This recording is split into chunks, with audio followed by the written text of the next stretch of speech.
Buxoro qo'shmasa qiynaladi shekilli. Ammo hozircha buning imkonini qilishga qiynalyapti.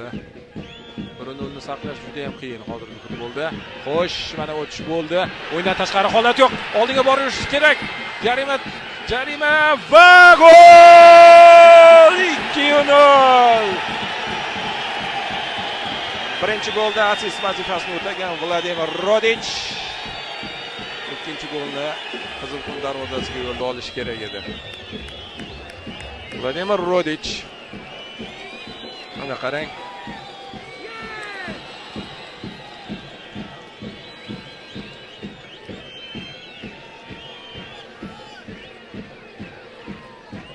Shahzod Ubaydullayevdan assist.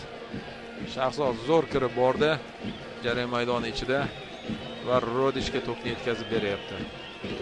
Farhod Po'latovda imkoniyat qarib yo'q edi.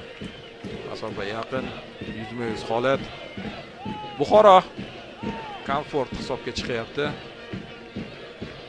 2 gol farqi.